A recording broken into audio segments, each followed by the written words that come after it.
안녕하세요. 최근 IT 업계에 정말 뜨거운 소식이 하나 있었죠. 바로 카카오가 새로운 인공지능 전략을 발표한 건데요.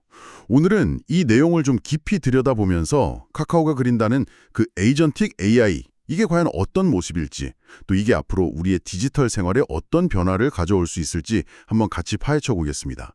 공식 발표랑 관련 분석 자료들 이런 것들을 토대로 핵심만 뽑아서 전해드릴게요. 네, 이게 사실 단순한 신기술 소개 이런 차원을 넘어서요. 카카오의 앞으로 한 10년, 어쩌면 그 이상을 좌우할 수도 있는 상당히 중대한 그런 방향 전환 선언으로 봐야 할 것 같습니다. 키워드가 여러 개 있는데 역시 그 중심에는 에이전틱 AI가 있죠. 그리고 사용자의 결정 필요를 해소한다. 또 개인정보 보호를 위해서 온디바이스 AI를 적극 활용한다. 그리고 자체 개발 모델이랑 외부 모델을 이렇게 잘 조율하는 모델 오케스트레이션. 그리고 이 모든 것의 중심에는 역시나 카카오톡이 있고요. 에이전틱 AI. 근데 사실 AI 에이전트라는 말은 전에도 좀 있었잖아요. 카카오가 이번에 말하는 건 기존 개념하고는 약간 다른 거죠? 아, 정확히 보셨습니다. 기존의 AI 에이전트라고 하면 보통 사용자가 명확하게 명령을 내리는 거. 예를 들어서 오늘 날씨 어때? 이런 질문에 답하는 좀 수동적인 역할에 가까웠죠. 그러니까 특정 작업을 하도록 딱 프로그래밍된 도구 그런 느낌이었어요. 아하. 그런데 이번에 나온 에이전틱 AI는 훨씬 능동적이다. 이런 말씀이시군요. 네, 그렇습니다. 카카오의 정의를 그대로 빌려보면 스스로 생각하고 기억하며 행동하고 학습하고 성장하는 인공지능이에요. 단순히 명령을 기다리는 게 아니고요. 대화의 맥락이나 사용자의 과거 기록, 현재 상황 이런 걸 다 종합적으로 파악해서 사용자가 뭘 필요로 할까 이걸 먼저 예측하는 거죠. 그래서 먼저 제안하거나 행동하는 훨씬 자율적이고 능동적인 파트너 이걸 지향하는 겁니다. 오, 거의 개인 비서 같은 느낌인데요. 네, 맞아요. 거의 개인 비서처럼요. 이건 AI의 역할을 아예 근본적으로 바꾸려는 그런 시도라고 볼 수 있습니다. 스스로 생각하고 행동하는 AI라. 오, 흥미로운데요. 근데 카카오가 이걸 통해서 사용자한테 궁극적으로 주려는 가치가 뭘까요? 그냥 기술 자랑은 아닐 거 아니에요? 네, 핵심은 바로 결정 피로 해소에 있다고 봅니다. 요즘 정보는 넘쳐나고 선택지는 또 너무 많잖아요. 그래서 뭘 골라야 할지 고민하는 거, 이거 자체가 현대인들한테는 엄청난 스트레스거든요. 가서요. 저도 맨날 뭐 먹을지 고르는 것도 힘들어요. 그렇죠. 카카오는 바로 그 지점을 본 겁니다. AI의 역할이 단순히 정보를 더 많이 주는 게 아니라 오히려 이런 선택의 부담 자체를 좀 줄여줘야 한다 이렇게 본 거죠. 그러니까 기술 성능 경쟁 여기에만 매몰되지 말고 사용자의 어떤 정신적인 안녕, 웰니스라고 하죠. 그런 가치를 좀 높여주겠다 이런 방향입니다. 예를 들어서 좀 설명해 주실 수 있을까요? 결정 피로를 어떻게 덜어준다는 건지 구체적으로. 예를 들어서 친구들하고 단톡방에서 다음 주말 약속 잡는다고 한번 해보죠. 그러면 에이전트 AI가 이 대화 맥락을 쓱 이해하는 거예요. 그리고 참여자들 과거에 어디 좋아했는지, 또 가능한 시간대는 언젠지, 날씨 정보는 어떤지 이런 걸 싹 종합해서 다음 주 토요일 오후 2시에 A 식당 예약 어때요? 지난번에 다들 괜찮다고 하셨던 곳이고 마침 날씨도 좋다는데요. 이런 식으로 먼저 구체적인 제안을 탁 던질 수 있는 거죠. 사용자가 식당 찾고 시간 조율하고 이런 걸 AI가 대신. 네, 그런 수고를 덜어주는 거죠. 아하. 더 나아가서는 친구 생일 다가오는 걸 AI가 인지하고 작년에 B 브랜드 지갑 선물했는데 이번엔 C 브랜드 신상 향수 어때요? 친구 취향에 잘 맞을 것 같고 지금 주문하면 생일 전에 딱 도착해요. 이렇게 선물 추천부터 구매까지 쭉 연결해 줄 수도 있고요. 야, 진짜 편하겠는데요? 네. 그러니까 AI를 그냥 정보 찾는 도구가 아니라 삶의 질을 높여주는 일종의 라이프스타일 매니저로 만들겠다. 이런 포석인 거죠.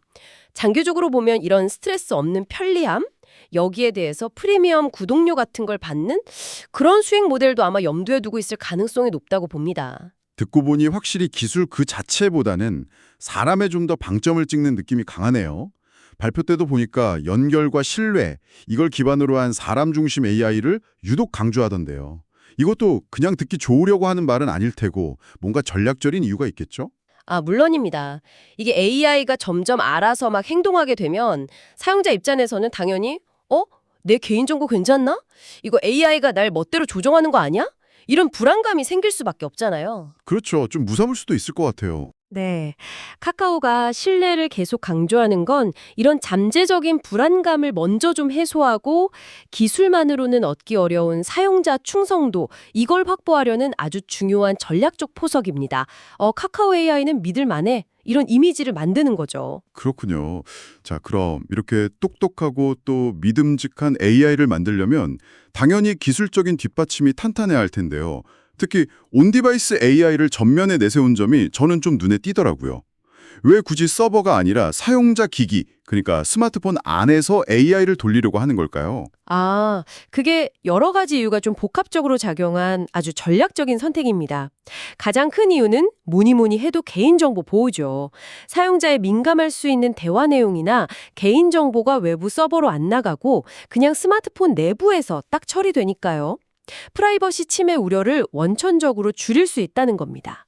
특히 카카오톡이라는 게 대화 기반 서비스니까 이건 매우 중요한 고려사항이었을 겁니다. 프라이버시 말고 또 다른 장점도 있나요? 기계 안에서 처리하면 반응 속도 같은 것도 좀 빨라지지 않을까요? 오, 정확합니다. 그게 바로 두 번째 이점, 즉각적인 반응성입니다. 네트워크 오갈 필요 없이 실시간으로 맥락 파악하고 반응하니까 훨씬 자연스럽고 매끄러운 사용자 경험을 줄 수 있죠. 그리고 마지막으로 이거 절대 무시 못하는 건데 비용 효율성입니다. 5천만 명이나 되는 사용자 개개인한테 맞춤형 AI 서비스를 다 제공하려면 서버 비용이 정말 어마어마할 거거든요. 근데 온디바이스 방식은 이 부담을 확 줄여주니까 서비스의 어떤 지속 가능성을 확보하는 데도 훨씬 유리하죠. 개인정보 보호, 속도, 비용. 와, 이거 세 마리 토끼를 다 잡겠다는 전략이네요. 단순히 기술 트렌드 따라간다기보다는 카카오의 서비스 환경이나 사업적인 현실을 되게 깊이 고민한 그런 판단으로 보이는데요. 맞습니다.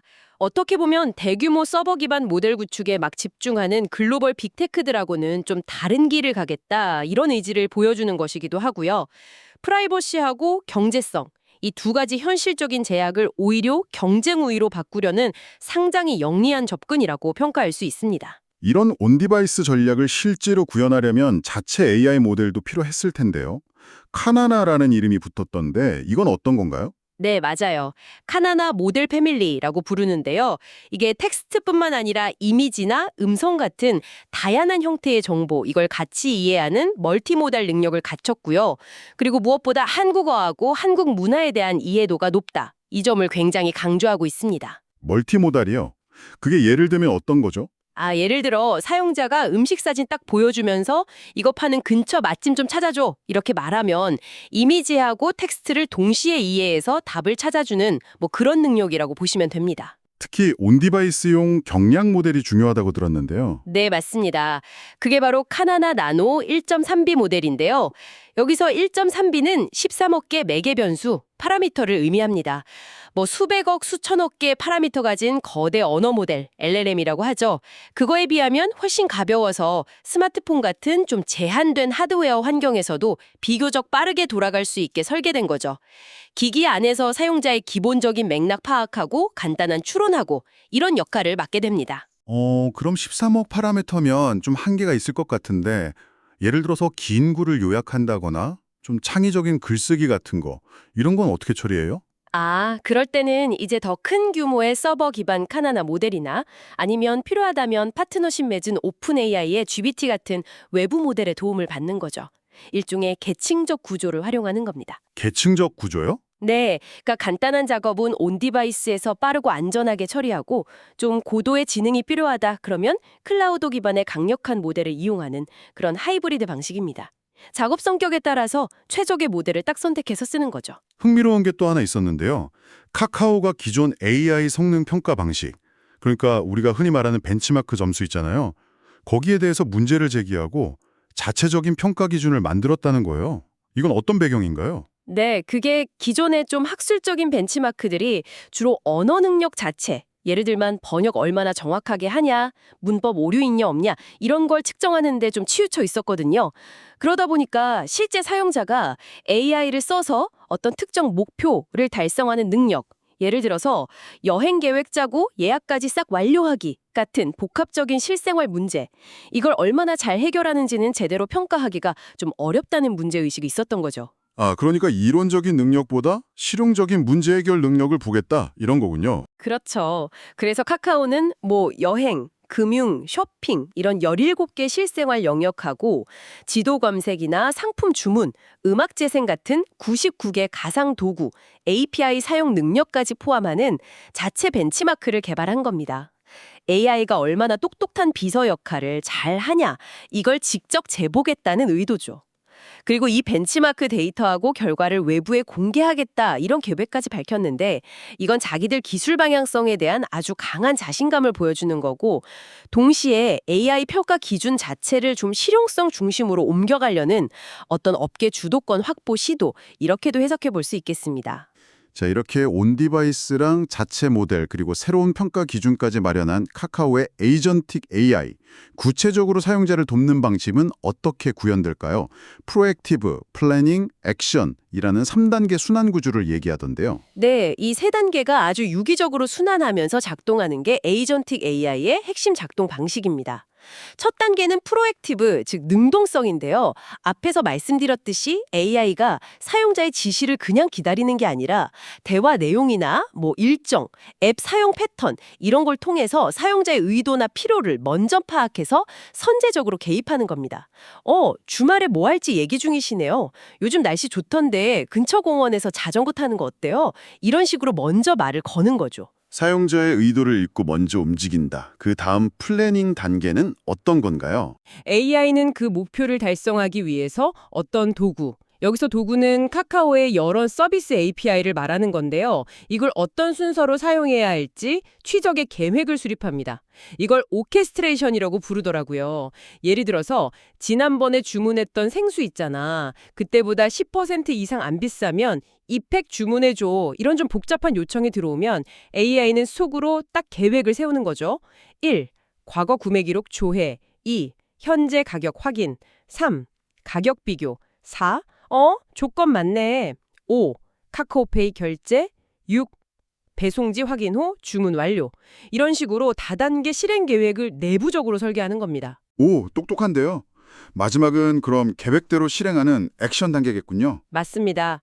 그렇게 설계된 계획에 따라서 필요한 카카오 서비스들, 뭐 카카오맵, 카카오페이, 선물하기, 예약하기 등등 이걸 실제로 호출하고 연동해서 사용자가 원했던 과업을 최종적으로 완수하는 단계입니다. 사용자는 그냥 AI하고 대화만 했을 뿐인데 실제 세상에서 예약이 되거나 물건이 사지거나 정보가 확인되는 그런 결과가 만들어지는 거죠. 이 프로액티브 플래닝, 액션 구조가 단순히 그냥 기능적인 단계를 넘어서 카카오에게는 뭔가 더 큰 전략적인 의미가 있을 것 같은데요. 네, 아주 중요한 포인트를 짚어주셨습니다. 이 구조는요, 사용자가 여러 앱을 막 번거롭게 왔다 갔다 하거나 각기 다른 인터페이스를 배울 필요 없이 오직 카카오톡이라는 단일 창구에서 AI하고 대화만 하면 원하는 모든 것을 해결할 수 있게 만드는 핵심 메커니즘입니다. 사용자 경험을 극도로 통합하고 단순화하는 거죠. 특히 여기서 중요한 게 액션 단계에서 호출되는 도구들이 대부분 카카오의 자체 서비스라는 점입니다. 사용자가 에이전틱 AI를 통해서 편리함을 느끼면 느낄수록 자연스럽게 카카오 생태계 안에 더 깊숙이 머무르게 되는 아주 강력한 로긴 효과, 이걸 만들어냅니다. 플랫폼 전체의 가치와 경쟁력을 극대화하는 그런 전략인 셈이죠. 결국 이 모든 것의 중심에는 역시나 카카오톡이 딱 자리 잡고 있네요. 5천만 사용자 기반이라는 그 압도적인 플랫폼 파워를 AI 전략의 핵심 동력으로 삼겠다. 이런 거군요. 그렇습니다. 뭐 새로운 앱 깔아라, 사용법 익혀라 이렇게 하는 대신에 이미 전 국민이 매일 쓰는 카카오톡 안에서 아주 자연스럽게 AI 기능을 제공하는 것. 이거만큼 강력한 배포 전략은 없죠. AI를 뭔가 특별하고 어려운 기술이 아니라 그냥 친구랑 대화하듯이 일상적으로 사용하는 경험으로 만들겠다는 겁니다. 그리고 AI가 카카오의 다양한 서비스들을 활용할 수 있게 해주는 그 카카오 툴즈라는 것도 중요한 역할을 하겠네요. 네, 맞아요. 카카오 툴즈는 에이전틱 AI가 뭐 카카오맵 길찾기나 맛집 예약, 카카오티 택시 부르기, 멜론 음악 틀기, 선물하기 등등 수많은 카카오 서비스를 마치 자기 팔다리처럼 아주 자유자재로 호출하고 제어할 수 있게 해주는 표준화된 연결 통로, 그러니까 API 집합체라고 보시면 됩니다. 사용자가 내일 부산 가는 KTX 예매해줘 라고 말하면 AI가 카카오 툴즈를 통해서 코레일 예매 시스템, 뭐 이건 외부 연동도 포함해서요. 그걸 작동시켜서 실제로 예매를 딱 완료하는 그런 방식이죠. 개별 서비스들을 AI라는 지능형 인터페이스 아래 하나로 착 묶어주는 일종의 접착제 역할을 하는 겁니다. 듣고 보니까 카카오가 오랫동안 꿈꿔왔던 그 슈퍼앱 전략이 마침내 AI를 통해서 완성되는 그런 그림처럼 보이기도 하네요. 포털 역할을 넘어서서요. 사용자의 의도를 파악하고 삶의 다양한 영역을 능동적으로 관리해주는 지능형 운영체제, OS로 진화하는 단계다. 이렇게 볼 수 있습니다. AI가 보편적인 사용자 인터페이스 UI가 되면서 사람들은 이제 더 이상 특정 앱을 막 찾아서 실행하는 게 아니라 그냥 카카오톡에 자신의 의도만 표현하면 되는 그런 시대로 나아갈 수 있다는 거죠. 사용자 인터랙션 패러다임이 바뀌는 거네요. 앱 중심에서 의도 중심으로? 네, 그렇죠. 앱 중심에서 의도 중심으로요. 와, 근데 이거는 지도나 예약, 커머스 같은 개별 목적의 앱들한테는 좀 상당한 위협이 될 수도 있겠는데요. 네. 굳이 다른 앱을 쓸 필요가 점점 줄어들 수도 있으니까요. 잠재적으로는 그렇습니다. 사용자들이 카카오톡 AI를 통해서 대부분의 디지털 니즈를 다 해결하게 된다면 아무래도 개별 버티컬 앱들의 입지는 좀 약화될 수 있겠죠. 모든 디지털 활동의 시작점이자 종착점으로서 카카오톡의 플랫폼 지배력은 지금보다 훨씬 더 강력해질 가능성이 높다고 봅니다. 자체 기술 개발에도 힘쓰는 동시에 외부와의 협력에도 꽤 공을 들이는 모습이에요. 특히 오픈 AI와의 파트너십 발표는 정말 많은 주목을 받았었죠? 네, 2025년 2월에 발표된 이 협력은 단순한 기술 제휴, 이걸 넘어서는 아주 전략적인 파트너십입니다. 오픈 AI의 최첨단 모델 기술에 접근하고 공동으로 상품 개발도 하고 또 카카오 내부 업무 시스템에도 챗GPT 엔터프라이즈를 도입하는 등 아주 다각적인 협력을 포함하고 있거든요. 이걸 통해서 카카오는 단번에 글로벌 최고 수준의 AI 기술을 활용할 수 있게 됐고요. 이건 또 자사 AI 전략에 대한 기술적인 신뢰도를 높이는 그런 효과도 가져옵니다. 이 선택의 배경은 뭘까요? 그 점이 바로 카카오 AI 전략의 아주 핵심적인 특징이면서 또 굉장히 영리한 부분이라고 저는 생각합니다. 특정 외부 기술에 완전히 종속되는 걸 경계하는 거죠. 그리고 장기적인 기술 자립성하고 유연성을 확보하기 위한 선택입니다. 즉, 모든 작업을 하나의 모델에만 의존하는 게 아니라 작업의 성격, 비용, 성능 요구사항, 프라이버시, 민감도 이런 걸 다 고려해서 가장 적합한 모델, 그러니까 카나나 온디바이스 모델, 카나나 서버 모델, 아니면 오픈 AI 모델 등등 이걸 마치 오케스트라 지휘자처럼 딱딱 선택하고 조합해서 사용하는 아주 정교한 전략인 겁니다. 예를 들면 어떤 식으로요? 아까 말씀드린 것처럼 사용자의 기본적인 의도 파악이나 빠른 반응이 중요한 작업, 이런 거는 온디바이스 카나나 나노를 활용하고요. 좀 복잡한 언어 생성이나 깊이 있는 추론이 필요하다. 이럴 때는 API를 통해서 오픈AI의 GPT 모델을 딱 호출하는 거죠. 이런 하이브리드 방식이 가져다주는 전략적인 이점은 구체적으로 뭘까요? 단순히 그냥 둘 다 쓴다, 이거 이상의 의미가 있을 것 같은데요. 네, 여러 가지 아주 중요한 이점들이 있습니다. 첫째는 기술 종속성을 피하고 특정 파트너의 정책이 바뀌거나 관계가 나빠지거나 하는 리스크를 줄일 수 있다는 거죠. 이걸 디리스킹이라고도 하는데요. 자체 모델이라는 대안이 있으니까 협상력도 당연히 높아지고요. 둘째는 비용하고 성능, 그리고 프라이버시 사이에서 최적의 균형점을 찾을 수 있다는 겁니다. 모든 걸 다 비싼 고비용 모델로 처리할 필요가 없으니까요.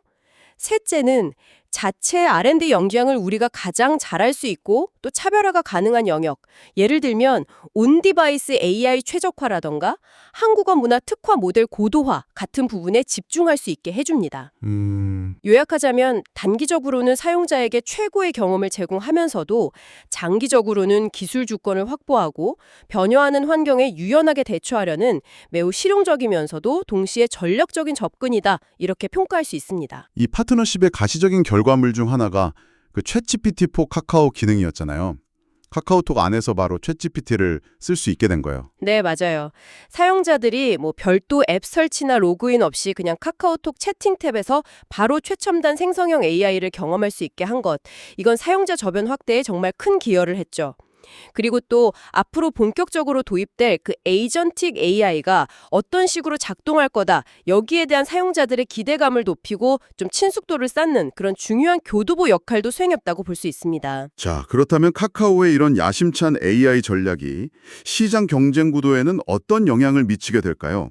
특히 국내 최대 경쟁사인 네이버하고 비교해 본다면 어떤 차이가 있을까요? 네, 네이버 역시 하이퍼클로바 X라는 아주 강력한 자체 LLM을 기반으로 AI 전략을 추진하고 있는데요. 접근 방식에는 좀 뚜렷한 차이가 있습니다. 네이버는 주로 검색, 커머스, 컨텐츠 같은 자기네 핵심 서비스 내부에 AI를 깊숙이 통합시켜서 서비스 자체의 성능이나 효율성을 높이는 약간 온 서비스 AI 전략에 가깝다고 볼 수 있습니다. 정보 탐색이나 서비스 이용 경험을 강화하는 데 초점을 맞추는 거죠. 아, 서비스 자체를 강화하는 쪽이군요. 반면에 카카오는 좀 다른 방향을 보는 거고요. 그렇습니다.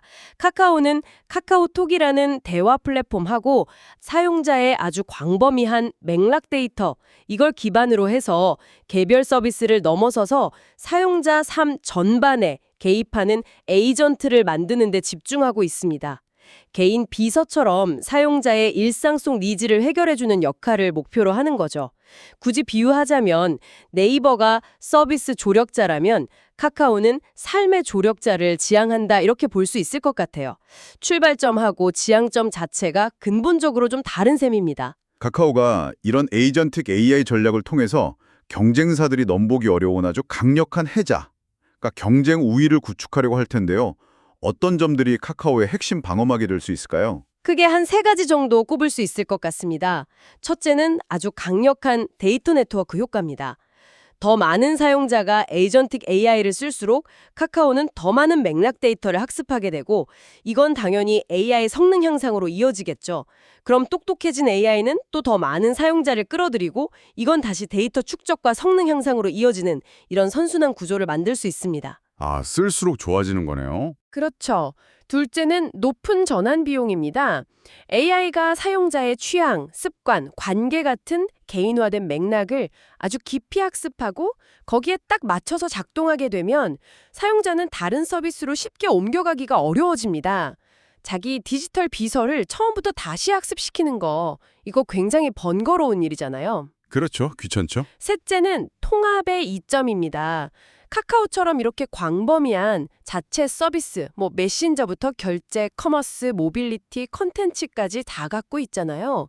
이걸 AI로 매끄럽게 쫙 엮어낼 수 있는 능력, 이거는 특정 영역에만 강점을 가진 경쟁사들이 쉽게 따라하기 어려운 아주 강력한 경쟁 우위라고 할 수 있습니다. 장기적으로 수익화라든지 아니면 기업 대상, B2B 사업 확장 가능성은 어떻게 보세요? 초기에는 당연히 사용자 기반 확보하고 경험 최적화에 집중하겠지만 에이전틱 AI가 성공적으로 딱 안착한다면 다양한 수익 모델이 가능해질 겁니다. 예를 들면 AI를 통한 상품 추천이나 구매 중개 수수료, 개인 맞춤형 광고, 예약이나 결제 수수료, 아니면 더 강력한 기능을 제공하는 프리미엄 구독 모델, 이런 것들이 있겠죠. 또 이 기술하고 노하우는 카카오 엔터프라이즈를 통해서 기업 고객들한테 지능형 고객센터 챗봇이나 업무 자동화 에이전트 같은 B2B 솔루션으로 판매돼서 새로운 성장 동력이 될 수도 있고요. 자, 그럼 종합적으로 볼 때 카카오의 에이전틱 AI 전략, 성공 가능성은 어떻게 보십니까? 물론 장점도 많지만 분명히 위험 요인이나 넘어야 할 과제들도 있을 텐데요. 네, 맞습니다. 강점은 앞서 쭉 말씀드렸던 압도적인 사용자 기반, 강력한 서비스 생태계, 그리고 온 디바이스와 클라우드를 결합한 실용적인 하이브리드 기술 전략, 이런 것들이죠. 하지만 약점도 분명히 있습니다. 여전히 매출 대부분이 국내 시장에 의존하고 있다는 점, 또 AI의 자율성이 강해질수록 불거질 수 있는 프라이버시나 통제권 침해, 여기에 대한 사용자들의 반발 가능성, 그리고 최근 몇 년간 이어진 여러 이슈들 때문에 카카오 플랫폼에 대한 좀 부정적인 여론이 존재한다는 점, 이런 것들은 분명히 부담 요인입니다. 기회랑 위험 요인은 뭘까요? 가장 큰 기회는 역시 모바일 사용 경험을 아예 근본적으로 재정의하고 누구도 넘볼 수 없는 강력한 슈퍼앱 지위를 구축하면서 이걸 통해서 새로운 수익원을 창출할 수 있다는 점이겠죠. 반면에 위험 요인으로는 이렇게 복잡한 에이전틱 AI를 기술적으로 완벽하게 구현하는 것 자체가 사실은 매우 어렵다는 점, 또 애플이나 구글 같은 글로벌 빅테크들이 자기네 OS하고 기기를 기반으로 비슷한 전략을 펼칠 경우에 경쟁이 아주 격화될 수 있다는 점, 그리고 빠르게 변하는 AI 관련 규제 환경 같은 것들이 있겠습니다. 실제로 이 전략을 실행해 나가는 과정에서 가장 큰 어려움, 그러니까 핵심 리스크는 뭐라고 보십니까? 무엇보다도 기술 구현의 완성도하고 사용자 수용성 확보 이 두 가지가 가장 큰 허들이 될 것 같습니다. 에이전틱 AI가 정말 사람처럼 맥락을 이해하고 실수 없이 유용한 도움을 주려면 정말 고도의 기술적 완성도가 필요하거든요. 근데 이게 결코 쉬운 일이 아닙니다. 만약에 AI가 막 엉뚱한 제안을 하거나 오류를 일으키면 사용자 신뢰는 그냥 순식간에 무너질 수 있어요. 그렇죠. 한번 신뢰에 이르면 회복하기 어렵죠. 네. 또 이렇게 새로운 방식의 AI 인터페이스를 사용자들이 거부감 없이 받아들이고 또 적극적으로 활용하도록 유도하는 것. 이것도 굉장히 중요한 과제입니다. 아무리 기술이 좋아도 사용자가 외면하면 뭐 소용없으니까요. 결국 카카오가 이 담대한 전략을 통해서 궁극적으로 도달하고자 하는 지점은 어디일까요? 단순히 뭐 여러 앱을 가진 회사가 아니라 AI를 통해서 모든 서비스하고 사용자 경험을 통합하고 지능화하는 그런 진정한 의미의 AI 네이티브 기업으로 거듭나겠다. 이런 비전이라고 봅니다. AI를 핵심 동력으로 삼아서 수천만 한국인의 일상에 정말 없어서는 안 돼. 단 하나의 지능형 라이프 플랫폼으로 진화하겠다. 이런 아주 야심찬 목표를 세운 거죠. 네, 오늘 카카오가 발표한 새로운 에이전틱 AI 전략에 대해서 정말 깊이 있게 한번 파헤쳐 봤습니다. 정리를 좀 해보자면 카카오는 사용자의 결정 피로를 덜어주는 그런 지능형 디지털 비서를 목표로 하고요. 개인정보 보호와 성능을 위해서 온디바이스 AI와 모델 오케스트레이션, 이란 아주 영리한 기술 전략을 채택했습니다. 그리고 이 모든 것을 카카오톡이라는 강력한 플랫폼 안에서 구현함으로써 사용자의 디지털 경험을 근본적으로 바꾸려 하고 있다. 이렇게 요약할 수 있겠네요. 네, 이것은 뭐 의심할 여지 없이 아주 야심차고 흥미로운 비전입니다. 물론 말씀하신 것처럼 기술 구현의 난이도나 사용자 수용성 확보, 또 치열한 경쟁 환경 등 넘어야 할 산이 많은 것도 사실이고요. 하지만 만약에 카카오가 이 비전을 성공적으로 실현해낸다면 정말 우리가 스마트폰과 디지털 서비스를 이용하는 방식 자체를 완전히 새로운 차원으로 이끌 그런 잠재력을 지니고 있습니다. 앞으로 카카오가 이 거대한 구상을 어떻게 구체화해 나갈지 그 과정을 계속 관심 있게 지켜볼 필요가 있겠습니다. 네, 오늘 심층 분석 정말 감사했습니다.